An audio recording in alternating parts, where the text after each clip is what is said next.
Welcome, everyone. Happy to have you here with us today for our 78th episode of This Is CDR.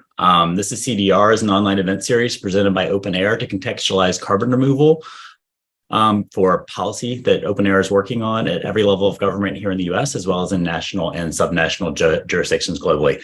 My name is Toby Bryce. I'm based in Brooklyn, New York, and I work on policy and market development with OpenAir. If you haven't done so already, please introduce yourself in the chat, and if you don't mind, and direct that to everyone, not just hosts and panelists, so everyone can hear where you're tuning in from.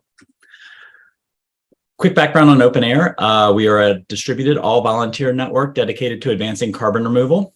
We are a global community. We work together on shared open source missions in the areas of policy, innovation, market development, and communications. Here's an example of some of the projects we work on. We have a few dozen active live missions. Our co-founder, Chris Neidl's running the chat, and he has a link in there to a page where you can sign up to join us. We organize our work on a Discord server, which is like Slack, and love to have you be a part of what we're doing. Before we get started, just some quick definitional background on carbon removal. This is the definition from the Carbon Dioxide Removal Primer, which is a great resource to learn more about CDR. It's also essentially the same definition that the IPCC uses: purposeful human activity to remove CO2 from the atmosphere and durably store it in geological, terrestrial, or ocean reservoirs or in long-lived products. Two really important things we always call out in advance of our This Is CDR episodes. Number one is to disambiguate CDR, or carbon removal, from CCS, or carbon capture. The former is removing CO2 from the atmosphere. The latter is removing CO2 from an emission source, like a cement plant or a natural gas power plant. That may or may not be a good climate solution, depending on its specific techno-economic context, its community context, and everything else, but it's not carbon removal. It's a form of emissions reduction. It is not removing CO2 from the atmosphere. Number two, when we talk about carbon removal, it's really important to call out upfront, repeatedly, loudly, that carbon removal is in no way, shape, or form any sort of substitute for reducing emissions. We need to reduce greenhouse gas emissions and decarbonize our global economy as quickly and as completely as possible. It's 90+% of our climate work. If we do not reduce emissions at that level, carbon removal will have no point because we will have too much CO2 in the atmosphere. So emissions reductions we always need to keep our eye on that ball. That said, there's clear scientific consensus that carbon removal will be required at gigaton scale by mid-century if we want to have any chance of limiting warming to 1.5 or even 2 degrees Celsius. And the reason for that is, number one, we're not going to be able to reduce all of our emissions. So we're going to have hard to abate residual emissions in things like commercial aviation, potentially shipping, agriculture, and we're going to need carbon removal to neutralize those to achieve net zero by 2045 or 2050. Number two, at that time, we're going to have 2 trillion tons or more of anthropogenic CO2 in the atmosphere. And in the second half of the century, we're going to need carbon removal to start drawing that down, because as we've seen, even at 1.3 or 1.2, whatever our current warming is, our climate is unsafe. So we're going to need to do some climate restoration in the second half of the century, for which we're going to need CDR. Our current scale of carbon removal is tens of kilotons a year, long duration carbon removal, and that needs to scale up to gigaton by mid-century. So we have a tremendous amount of work to do to leap multiple orders of magnitude to get where we need to go to meet our climate goals. And that's what we're here to talk about today. And I'm going to hand it over to special guest co-host, Irene Polny, who is an OpenAir member and also recently joined a great organization called Carbon to Sea, which maybe she can tell you about real quickly. Irene? About CDR. My name is Irene, and like Toby said, I'm with an organization focused on ocean alkalinity enhancement R&D. And I'm also an OpenAir advocate based in Brooklyn, New York. Some housekeeping notes to start. Our format will be a short presentation followed by a few prepared questions by Toby, and then I'll moderate an audience Q&A. So if a question strikes you, please type it into the Q&A box at the bottom of your Zoom screen, not into the chat. Also, this event is being recorded. We'll send the video link to everyone who registered and also post it on our OpenAir website and YouTube channel, which has our full history. This week, we're pleased to welcome Equatic Principal Advisor Dr. Lorenzo Corsini. He will update us on the company's evolution and progress since SeaChange was on the program in December 2021. Today, we'll discuss the electrochemical mCDR company's recent offtake purchase agreement with Boeing, their road ahead, and their path to scale. Dr. Lorenzo Corsini is an entrepreneur and a scientist. Prior to joining Equatic, he co-founded and built PhagoMed, a biotech startup developing precision antimicrobials, which was exited to BioNTech in 2021. Before that, he spent 9 years at BCG roles of increasing seniority. Lorenzo has degrees in biochemistry and business administration and a Ph.D. in molecular biology. Welcome, Lorenzo. Please take it away.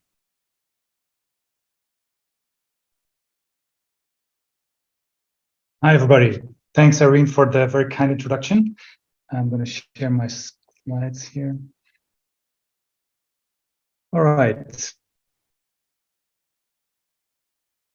Can you see my screen? I hope so. Yep. Oh, okay. All right. So thanks, everybody, for joining my talk. I'm going to present Equatic today. And as Irene already introduced, this is the company that spun out of UCLA's Institute for Carbon Management. The technology was developed under the project name SeaChange, and basically Equatic is licensing in the technology and developing this further to full commercialization. Our mission is to power the green economy, and we do only one thing, which is electrolyzing seawater. And the way the process is implemented, this removes carbon dioxide from the atmosphere while at the same time producing hydrogen, and we can do this at very low cost. And today I'm going to explain a little bit where we stand in terms of implementation. I'm going to deep dive a little bit on the chemistry, how does this work, and especially the MRV, how we measure it, how we verify that we're actually doing what we're promising, and then we can take it from there with the questions. So I don't need to introduce why CDR. Toby already did that, but let me point out why we're focusing on ocean CDR. So the atmosphere contains currently around 870 gigatons of carbon. That is, like in CO2, you would have to multiply this by 3.7. But actually, the ocean contains 40 times as much, 38,000 gigatons of carbon. Actually, the concentration of dissolved CO2 in the ocean is 150 times higher than in the atmosphere based on a unit volume. And there is an active equilibrium between the ocean and the sea, which leads to the situation where the anthropogenic emissions are partially absorbed by the ocean. Roughly 25% of new emissions per year of CO2 are actually absorbed by the ocean. But this also means that if we remove CO2 from the atmosphere via CDR and store it somewhere that's not the ocean, this will lead to partial compensation of this from the ocean. And actually, Equatic is avoiding this effect. I'm going to explain how this happens.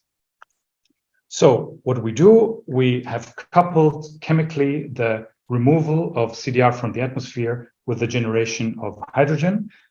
We have a very clean inputs that's just renewable electricity, seawater, and rocks. We produce CDR in the form of mineralized solid calcium carbonate and dissolved bicarbonate species, plus the hydrogen. And then we have a number of additional byproducts, such as gaseous oxygen for more efficient oxycombustion, green building materials, some metal co-precipitates, softened water, which all sort of enable this and further reduce the cost. And reducing the cost, I mean, coupling carbon dioxide removal and hydrogen on one process leads to a situation where we divide the energy used, the whole OPEX, but also the investment, the CAPEX, over two valuable products that can be sold, thereby enabling, this is like not just a sweetener for the business case, but it's actually fundamental. Because as you know, carbon dioxide removal at scale, at gigaton scale, will only be possible if this is substantially cheaper than $100 per ton. And this coupling, this producing of hydrogen and CDR at the same time on the same equipment allows us to do that. Now, before we actually go into how it actually works, let me show you where we are in terms of implementation. So the team at UCLA did an outstanding job in scaling this from 2021, where this was basically benchtop electrolyzers with lab chemical equipment to two pilots that are live now, one in the port of Los Angeles, one in Singapore, both with a capacity, or each with a capacity of 100 kilogram of carbon dioxide removal per day. This one here in the figure on the left is the pilot in the port of LA. It's on a barge, while the one in Singapore is here in the shed. And you see it's two slightly different implementations of the technology. We're using that to run a number of experiments, like basically to prepare the scale up, current densities, maintenance cycles, durability of the electrodes and all the equipment, which is preparing us to design even better systems at the larger scale and sort of further fine tune the form factor thing you need for deploying this at scale. The CDR produced on these two pilots is already sold to Stripe, so they verified that this that the process is sound and actually works. So we use all to prepare the next step. We're in late negotiations, discussions with a partner to construct a much larger plant, 10 ton per day of CO2 removal. That will be 3,500 tons of CO2 per year. It's built in this modular form. It's basically the engineering is at a very late stage. It's going to consist of these modular reactors where each produces roughly 1 ton per day of CO2 plus obviously here you have the balance of plant. We're hoping to start construction already next year. So now let's deep dive a little bit into how this actually works. As I said before, we are leveraging the storage capacity of CO2 from the oceans. So CO2, when it dissolves in water, reacts with the water in a number of fully reversible reactions up to bicarbonate or then later carbonate ions. We take the seawater, electrolyze it at the cathode side, so the negatively charged electrode. We increase the pH, so we generate alkalinity. This forces the precipitation of two minerals. This is calcium carbonate and magnesium hydroxide, plus it produces hydrogen, which is then used as a clean fuel. The calcium carbonate obviously is already CO2 in a solid form. The magnesium hydroxide is then further reacted in the carbonation reactor with air to form bicarbonate species that are dissolved in the water, and thereby it stabilizes CO2 in the ocean. This carbonation also reduces then the pH back from the 11 where it was after the electrolysis reaction back to pH 8.1, 8.2, so the natural pH of the sea. At the anode, we're producing oxygen and we're producing a very acidic environment, which then before it's discharged back into the ocean is neutralized using rocks. This can be mafic, ultramafic rocks, actually any type of rock with an acid neutralization capacity to also bring the analyte back to pH 8.1, 8.2, and then discharge it into the ocean.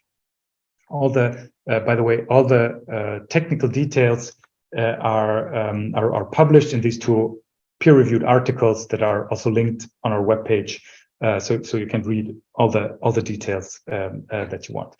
The energy efficiency is a gross 2.2 megawatt hours per ton of CO2. If you subtract the energy, the recoverable energy stored in the hydrogen that's also produced, the net energy intensity of the process is 1.5 megawatt hours per ton. This means that 1 megawatt year, which is basically a wind turbine spinning for a year, would produce sufficient energy to remove 3.9 CO2 from the atmosphere every year. Now we're going to deep dive even a little bit more into the chemistry. Apologies for this, but it's important to understand the chemistry to really discuss about the MRV. So what's happening in detail here is 1 kilogram of seawater contains dissolved inorganic carbon, 2.6 millimoles, or 0.1 grams of CO2 equivalents dissolved in 1 kilogram of water. On top of that, seawater contains 11 millimoles of calcium and 55 millimoles of magnesium ions, and the pH is roughly 8.1. Now we have the primary carbon dioxide removal inside the electrolyzer. This precipitates, by increasing the pH, precipitates all of the all of the dissolved inorganic carbon in the form of calcium carbonate, basically instantly inside the electrolyzer. And it precipitates also all of the magnesium in the form of magnesium hydroxide. Then there is a second step, which is in a sense similar to ocean alkalinity enhancement, except we're doing all that inside the battery limit of the plant. So we have an aerator. We bubble air through this suspension of solids, thereby adding 101 millimole of CO2 equivalents per kilogram of seawater to generate further calcium carbonate as a solid form, and dissolving the magnesium hydroxide into magnesium bicarbonate. And this brings the pH back from pH 9 to 11 after the electrolyzer to pH 8.1, 8.2. And this allows us to precipitate or to immobilize 4.6 gram of CO2 per kilogram of seawater. Again, this is simplifying it a little bit, but if you want the full chemical details, you can read it up in this paper here, Laplant 2023, which is also linked on our webpage. Now, this process is basically a combination of direct air capture from the secondary CDR or the aerator reaction. It's direct ocean capture because we're capturing the DIC that's already captured in the ocean, and in a form ocean alkalinity enhancement because we're stabilizing the CO2 that we're injecting into the ocean with the magnesium hydroxide. Now, how does this enable a unique form of MRV? Now, the concentrations of dissolved inorganic carbons and calcium can be measured basically online with sensors very precisely in the incoming water. We can measure the primary CDR, again, very precisely, but just measuring the turbidity, also again with online sensors, and then analyzing what does the turbidity or the new solids consist of, and basically split this over calcium carbonate and magnesium hydroxide after the electrolyzer. Then after the aerator reaction, again, we can measure the solids that are left. We can measure the composition of the solids that are left to confirm that this is actually basically pure calcium carbonate. And we can measure the concentration of magnesium. We can measure the concentration of dissolved inorganic carbon in the effluent water. This allows us to close the mass balance basically via the dissolved ions and the solids that we have to precisely quantify how much CO2 we're removing from the atmosphere. And this is actually quite unique. And this process is one of the reasons why I'm also really flashed about this process. We're actually publishing a white paper on our MRV protocol. I think it's coming out next week-ish. We're also certifying this with a third party to get an ISO certification in the 14,000 series. But basically, this slide again summarizes how the MRV works. So the net CO2 removal equals the CO2 removed by Equatic minus the emissions that we're generating. So this is the grid emission factor of the electricity that we're using, but it's also the emissions incorporated in the materials of the electrolyzers that we're using. And then this brown box here is again consists of a number of terms that can be quantified very precisely. One is the dissolved CDR, so the dissolved inorganic carbon basically can be measured.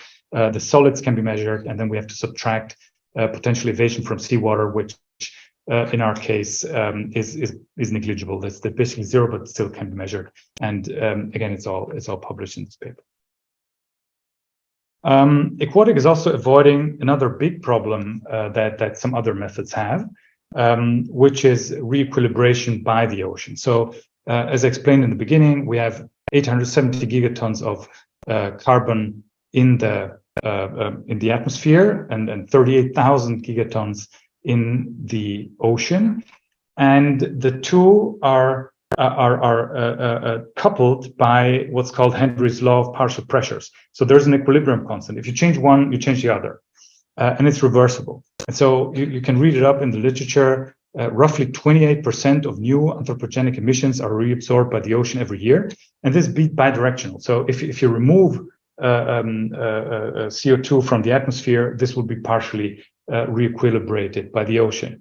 But for now, the system is in a disequilibrium because it takes a while to equilibrate, and we're adding more and more carbon to the atmosphere every year.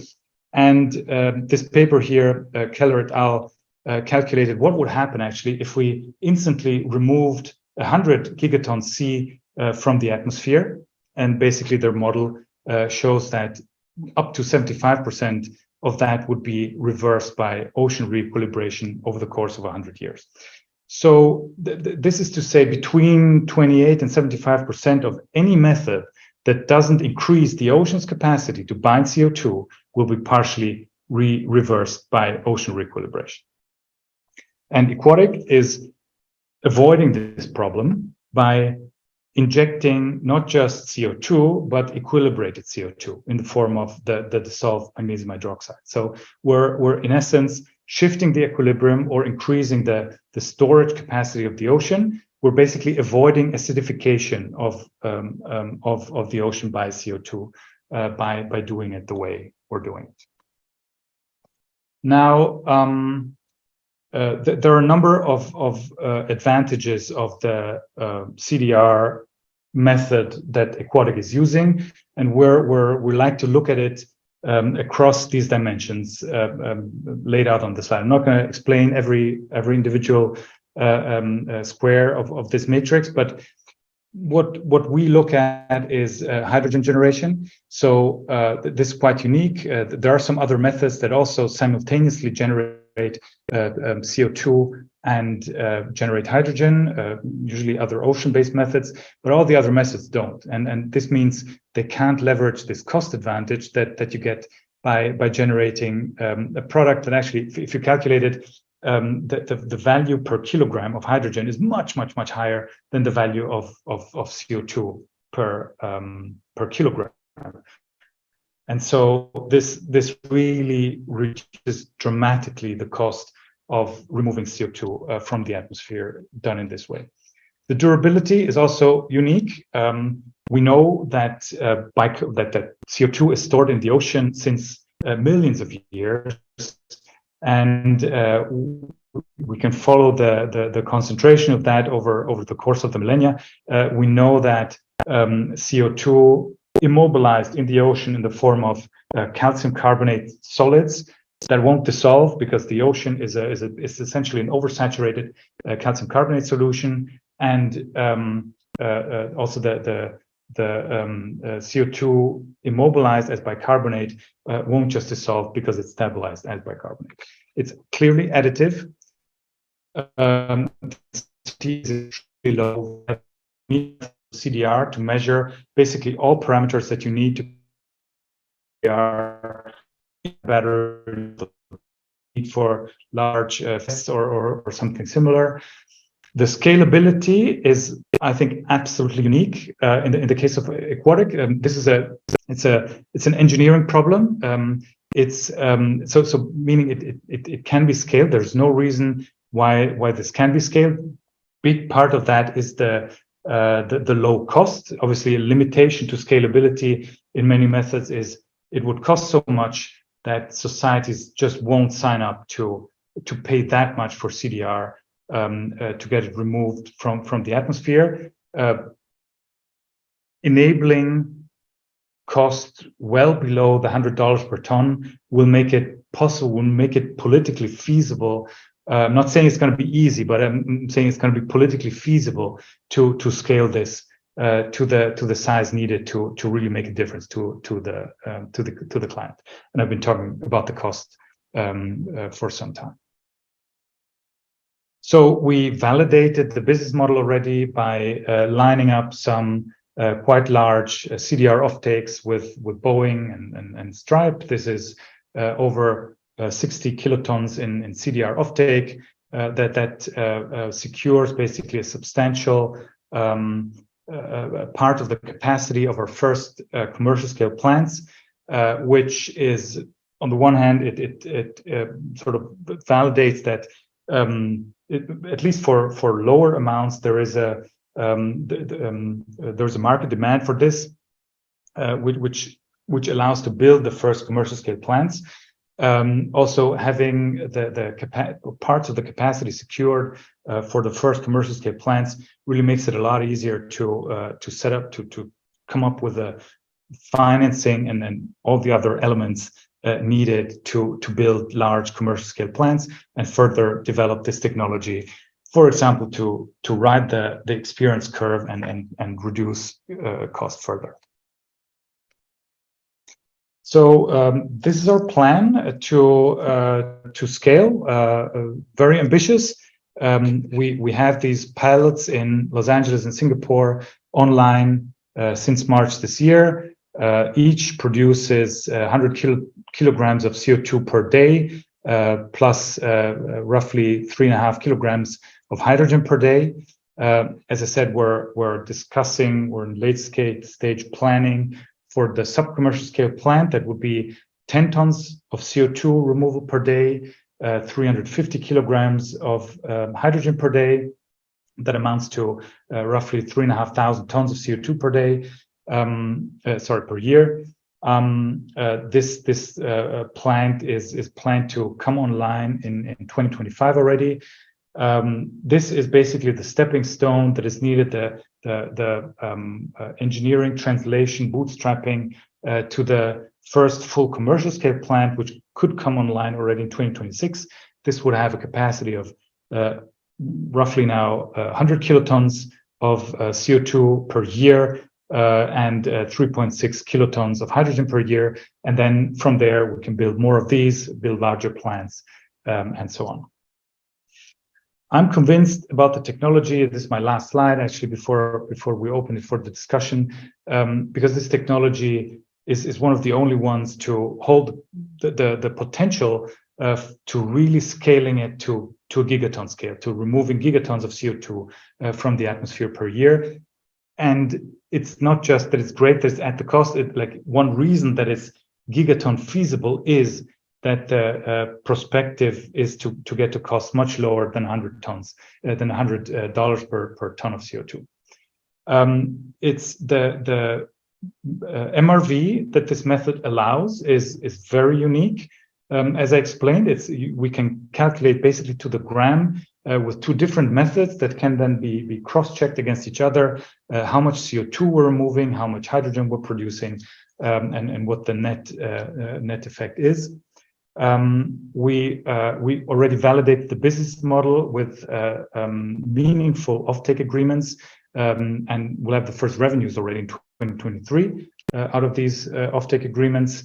We have an outstanding team that drove the scaling that came up with the ideas of the chemistry, that implemented it at a lab scale, that recognized that it's possible to scale this very quickly, and made it possible by building these two pilots within the course of only 2 years. And imagine, I mean, there's zero supply chain for this. It's a completely new type of electrolyzer. It's a flow-through electrolyzer versus these batch electrolyzers that are mostly used for hydrogen production.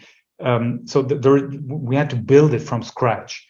And this was done over the course of only 2 years, and these things work and are generating data now.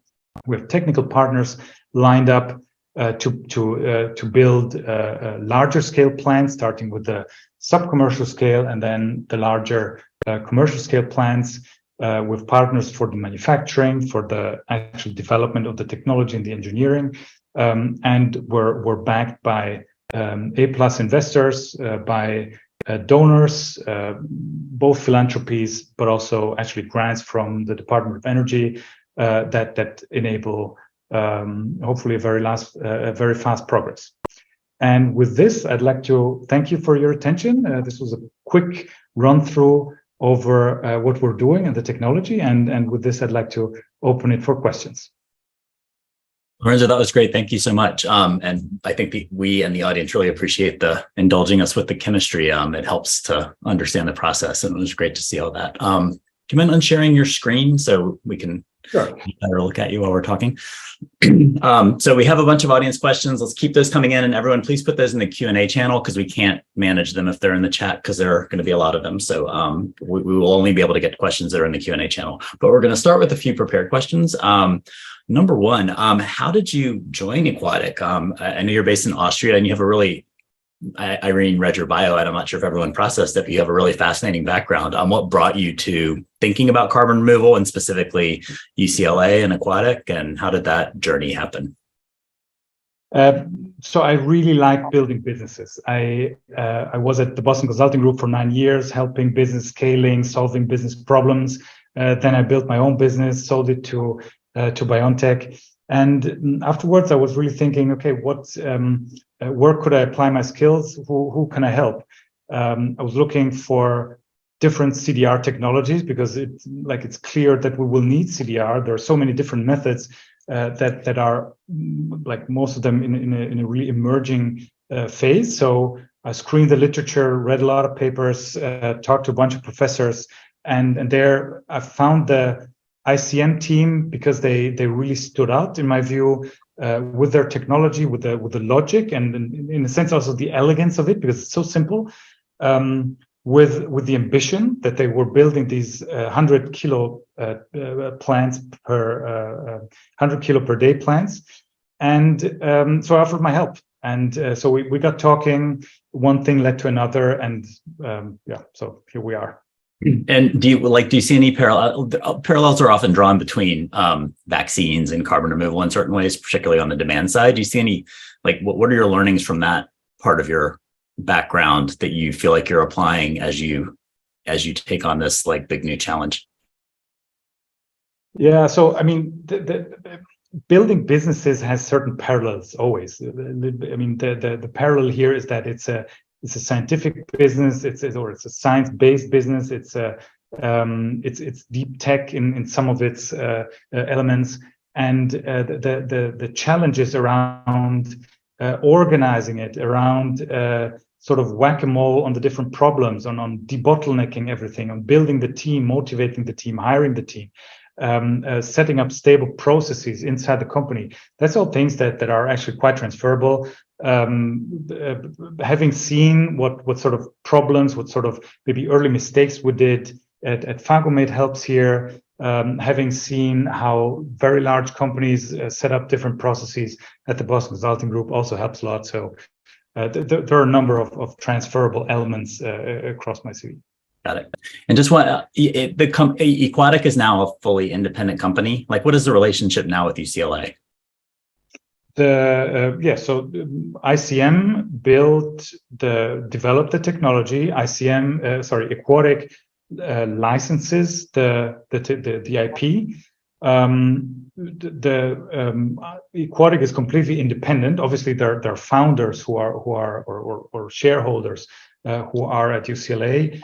But in principle, it's an independent company. ICM will obviously continue developing technology around this field in various aspects. That's the mission of the institute. But overall, Equatic is independent. And the current pilots predate Equatic, so they might be associated with UCLA more directly, but future deployment will be fully owned and operated by Equatic. Is that correct? That's correct. Yes. Got it.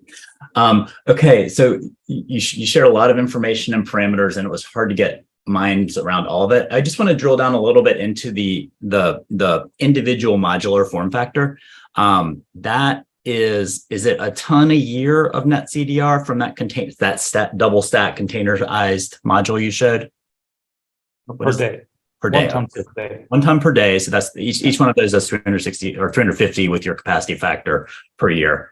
Can you walk through what the inputs into that modular, like that single modular reactor system is? I think it's 35x seawater. Is that correct? Or like how much seawater are you processing? What other inputs are going in? And then walk through what the outputs are in terms of byproducts. Yeah. So for 1 ton of CO2 removal, we need to process 220 tons of seawater. Okay. So that's what's flowing in into the electrolyzers, only seawater and electricity. The outputs are, it's basically seawater split into catholyte and anolyte, and the stuff that comes out of the cathode is a slurry of basically water and 2 solids, calcium carbonate and magnesium hydroxide, and at a high pH of 9-ish. 9 to 11, and on the other side, on the anode side, we basically produce again seawater, but at a low pH of 2. Plus, on the 2 sides, we produce hydrogen and oxygen, respectively. Okay, and then and maybe all right. So I thought you were adding alkalinity to the reactor system. Is all the alkalinity coming from seawater? Yes, it's the alkalinity is okay. So there are 2 types. The on the cathode side, we precipitate magnesium hydroxide. That is alkaline, and that is then used to that is aerated, carbonated, and that basically is converted into basically magnesium bicarbonate. On the anolyte side, where we're producing acidity, we need to neutralize that before it's discharged to the ocean, and that's being neutralized using ground rock. And that can be basically any type of rock with an acid neutralization capacity. Ideally, we use mafic or ultramafic rocks. Okay. So and how much, obviously it depends on the reactivity of the feedstock, like how much mineral feedstock or alkalinity are you adding to neutralize the acid? Yeah, per ton of carbon, net ton of carbon removal. Give or take 1 to 1. So we need 1 ton of rock for 1 ton of CO2, depending a little bit on what the rock is. And your use so it could be basalt, it could be olivine, it could be elastinite, it could be any feedstock that is available. Okay. Yeah. Like back to that in a second. Okay. And then and in terms of what you're returning, so you're returning a neutralized stream to the ocean. Is there any other byproduct besides, so you create hydrogen, oxygen, and then you're removing, and then you're precipitating or forming bicarbonates. And are you removing the solid carbonates from the system before it goes back to the ocean, or does everything go back to the ocean? Not at low scale. Not at low scale, because it's the turbidity. Okay. So we've calculated it through and did an environmental impact assessment on that, especially if there's a convective flow and it's dispersed. The contribution of the turbidity to the ocean would be so low that it's not necessary. At larger scales, it's really something to look at whether this needs to be separated and then stored on land, or at least confined in a smaller ocean area. Okay, and there's no acid byproduct. No. Okay. So if we ramp that up to a megaton scale, how, and the energy requirements are gross 2.2 megawatt hours per net ton of CDR. Yes. Okay. So if you what do you see as the biggest challenges as you go from your different scaling steps? Like as you get to megaton, what are the biggest challenges that you're concerned about addressing?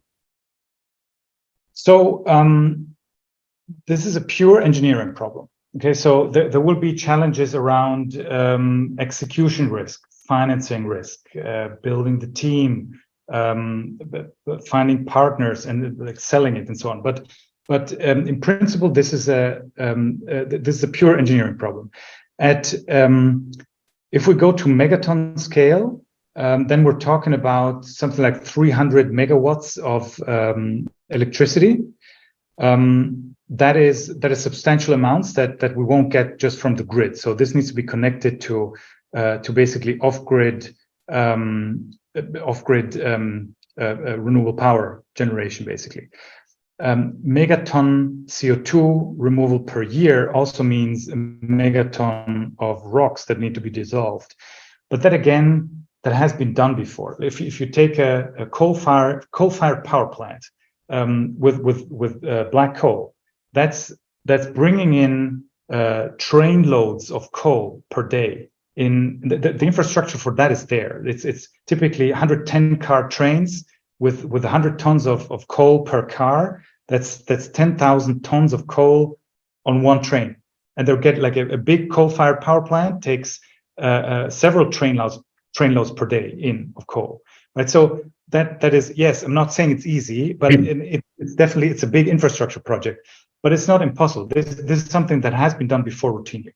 At gigaton scale, if we're talking, then we're also talking about hundreds of gigawatts of electricity that needs to go in. Again, it's conceivable. Just go back to in the end. Sorry, go ahead. Finish up. Sorry. Now, I was saying, in the end, societies need to give us the license to operate, right? The cost for this is comparably low, but it's not going to come without cost, and so it's going to be societies, parliaments who will need to come up with the funds to finance this. But technically, it's possible. I mean, have you identified coastal sites that have the infrastructure leading up to them for delivery of the mineral feedstock? Yes. Okay. So initially, the mineral feedstock will come from, for example, mine tailings. Then we avoid grinding the rock. The types of rock are very common. It's there are mine tailings in the gigaton scale already. We need to find the right ones. So obviously, we need to avoid solving problematic metals into seawater, but all that can be controlled, and it's just possible. Yeah. No, I mean, a lot of people are seeking that feedstock too. So, I mean, you will have competition for those resources, but it definitely exists. I'm just like thinking about a coastal site that has the infrastructure developed. On the back to your bigger limitation, I think that what's key is a coastal site with access to off-grid renewable power, and then because of this train bringing in business which actually has quite a low CO2 footprint as well. The minerals, the rocks can be slightly farther away with some limitations, obviously. Yeah. And back to your energy requirements, can you walk us through how you get to 300 megawatts to power the megaton? Seems like it would be more than that if it's 2.2 megawatt hours per ton. The energy requirement. 2.2 megawatt hours per ton. So the sub-commercial scale that I was talking about is 10 ton a day at 1 megawatt. Okay. So that's 3,600-ish tons per year. Okay. That times 3 would be 10,000 tons per year CO2 at 3 megawatts. And now the 10,000, we need to scale it up by a factor to get factor 100. Then you're at the megaton and 300 megawatts. So it's 1 megawatt per module, which does a ton a day, and then so you'll need roughly 3,000 modules to do a megaton. So that gets you. Yes. Got it. And at that scale, and we talked about this a little bit. So talk about your thinking. So a concern sort of in the past on CDR, Google Group, and elsewhere is that your process will cause runaway precipitation, or I think you called it evasion from seawater of the carbonates. Like, how do you think about that at scale? How do you balance why don't you just make bicarbonate? Why don't you just have output as bicarbonate? Like, how do you balance the carbonates and the bicarbonate outputs? So runaway precipitation can't happen with our process, just chemically. How that happens typically is let's say with ocean alkalinity enhancement, you dump alkalinity into the ocean, increase the pH, that precipitates calcium carbonate. But we're not doing this here. We have, first of all, we have on one side of the electrolyzer, we're basically doing that on purpose to actually precipitate the DIC. On the other side, on the analyte, we're dissolving alkaline rock, but we're doing that in an acidic environment that can't lead to runaway CO2 precipitation. And so you're asking why not only bicarbonate? Well, that's again the chemistry. That's because there is also calcium, and at the pHs and that we're achieving, and the concentration of calcium in the sea, we're just like calcium carbonate precipitates by itself. And so, in terms of quantities, it's more or less a factor of 50 more of bicarbonates compared to the calcium carbonate. But we can't avoid it because that's just how the process works. Okay. I know we're glossing over a lot of very detailed and complicated issues, and we're going to do one more before we switch to audience questions. You mentioned social license. Can you talk about what is Equatic's philosophy in terms of responsible deployment of your solution? How do you think about ecosystem safety, for example, like when you're effluent at scale, how do you make sure that's safe? How do you think about, the communities around your megaton plant when you're rolling in many train loads of ground basalt or olivine? What are some of your precepts on that front? Because it's obviously really important. Sure. So it has two elements, as you said, the environmental aspects and the societal aspects. On the environmental aspects, the approach is to be, first of all, very transparent. So we publish the whole process. We're going to publish our MRV protocol so that external verification is possible. We have already an environmental impact assessment that basically says at low scales this will not have a negative impact. We're not changing the chemistry of the ocean. The turbidity that we're generating is too low to actually cause any harm. But we need to be very careful, and with every scaling step, this needs to be verified. Are there unexpected consequences that are like unexpected changes that at a higher scale have more of an influence than at lower scale? So we're going to continue issuing or preparing environmental impact assessments and analyzing in a very detailed way what's the impact that we're having at a 10 ton per day scale. If there's anything happening, it's going to be very confined because it's a small thing. Then the next larger. This will need to be verified along the way all the time. Now the societal part. I think this can have a very positive impact, especially because this can be deployed in poor regions, in regions where you have a lot of sunshine, for example, where you can generate off-grid renewable power, but where you might currently not do that because there is an offloading problem. So generating renewable power and using it locally to generate CDR that's then sold to industrialized countries can bring in a lot of basically funds from foreign countries into poorer countries. So this can be deployed. This actually this is perfect to deploy it. Let's say in North Africa, for example, in the desert. How will the train loads affect the local communities? I don't know. If they want to industrialize, I guess there will be communities that will welcome that.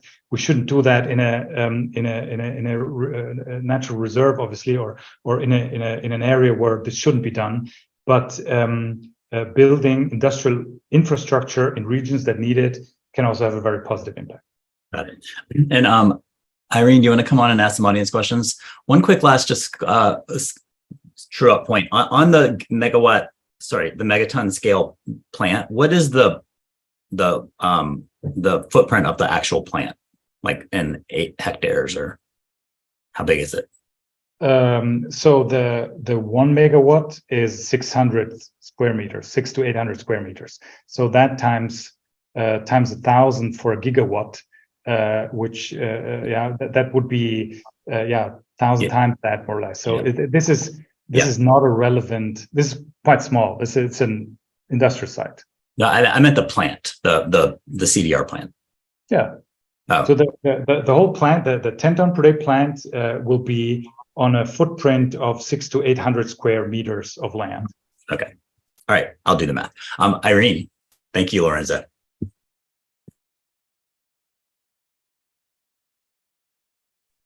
I think you're muted. Oh, can you hear me?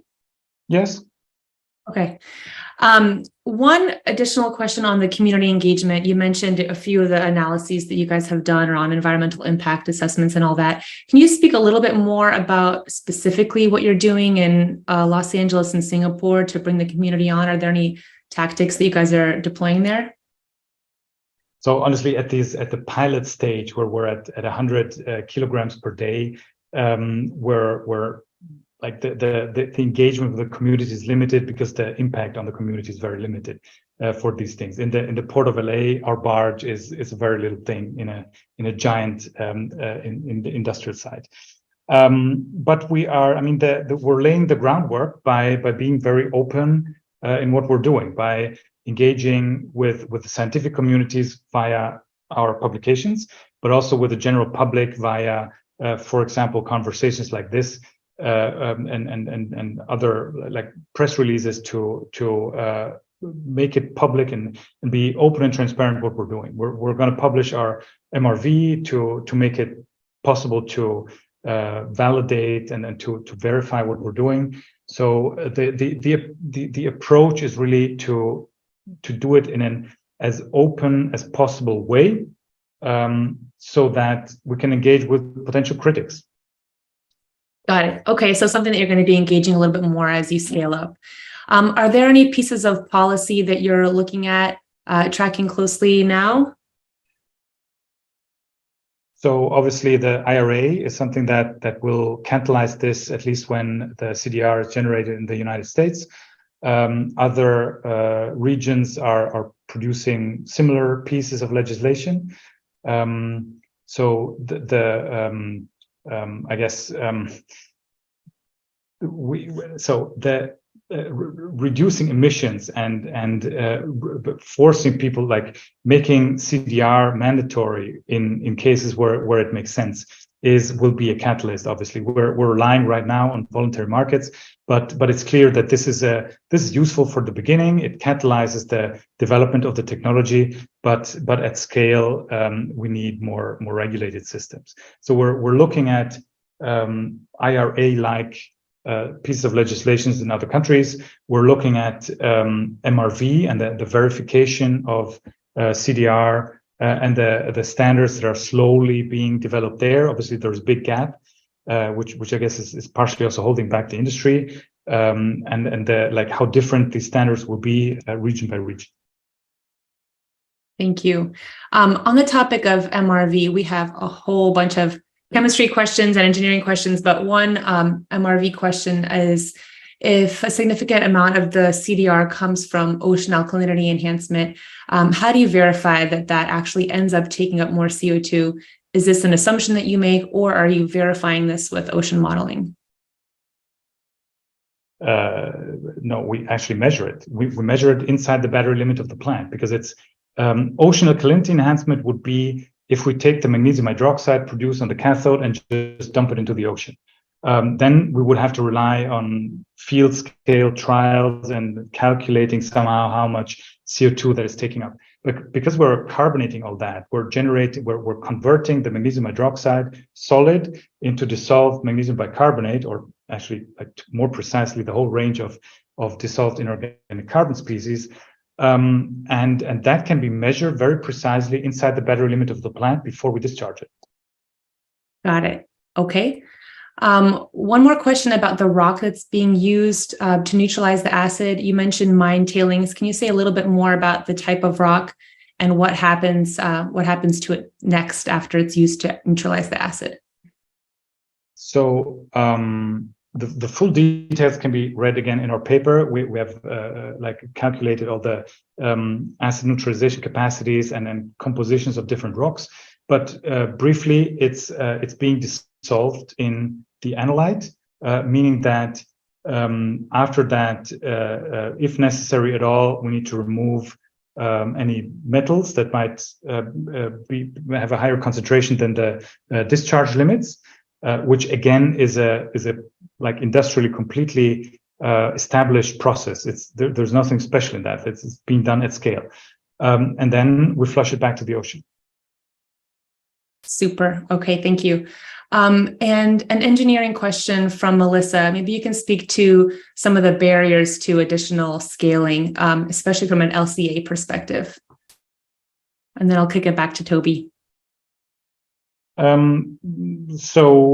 mean, any completely new technology like this one has its challenges. There is nothing fundamental. I think that's really the positive, optimistic answer from my side. Yes, there are a lot of challenges. Which gap exactly we need, which anode and cathode materials, how the geometry of the electrolyzer, the hydrodynamics inside the system. There are a lot of engineering questions that sort of are, we know in every generation of electrolyzer will be only half solved. We'll do a couple of steps in the right direction, but it's going to be clear that there is more to come and it can be improved even further. And this improve even further will come with every new generation. The more of these things we build, the cheaper we can make them.